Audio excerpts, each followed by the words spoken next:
سورۃ الحج بسم اللہ الرحمن الرحیم. شروع اللہ کے نام سے جو بے انتہا مہربان نہایت رحم فرمانے والا ہے.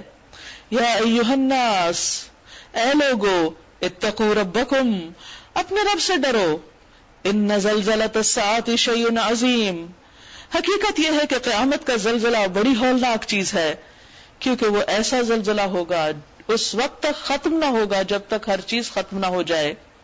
جس دن انسانوں کے دل کانپ رہے ہوں گے، نگاہیں خوف زدہ ہوں گی، زمین جھنجھوڑ ڈالی جائے گی، پہاڑ ریزہ ریزہ ہو کر غبار بن جائیں گے، بچے بوڑھے نظر آئیں گے خوف کے مارے.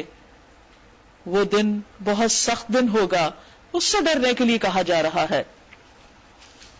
جس روز تم اسے دیکھو گے، حال یہ ہوگا کہ ہر دودھ پلانے والی اپنے دودھ پیتے بچے سے غافل ہو جائے گی. یعنی ماں جو کسی حال میں بچوں سے غافل نہیں ہوتی، اس دن اسے بھی پتہ نہیں چلے گا، وہ بھی بھول جائے گی. ہر حاملہ کا حمل گر جائے گا. اب دنیا ہی ختم ہو رہی تو مزید بچوں کی کیا پیدائش. اور لوگ تم کو مدہوش نظر آئیں گے کہ ان کو جیسے ہوش ہی نہیں، حالانکہ وہ نشے میں نہیں ہوں گے، بلکہ اللہ کا عذاب ہی کچھ ایسا سخت ہوگا. وَمِنَ النَّاسِ مَن يُجَادِلُ فِي اللَّهِ بِغَيْرِ عِلْمٍ.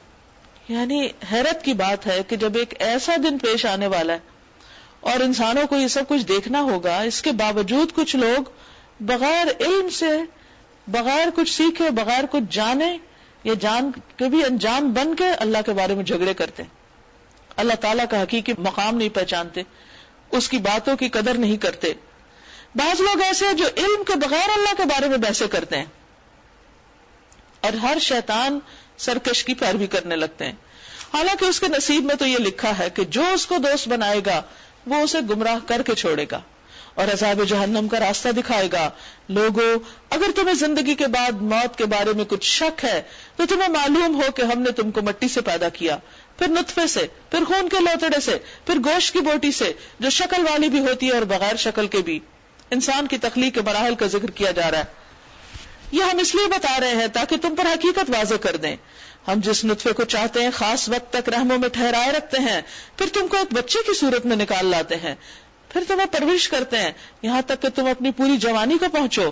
اور تم میں سے کوئی پہلے ہی واپس بلا لیا جاتا ہے، نہیں بچپن میں ہی فوت ہو جاتا ہے، اور کوئی بدترین عمر کی طرف پھیر دیا جاتا ہے، نہیں بہت ہی بوڑھا ہو جاتا ہے، تاکہ سب کچھ جاننے کے بعد پھر کچھ نہ جانے.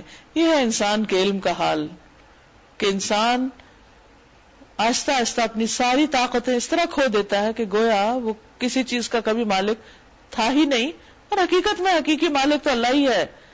بندوں کے پاس تو جو کچھ بھی ہے، چاہے علم ہے، حکمت ہے، وہ وقتی طور پر امتحان کے لیے دی گئی ہے.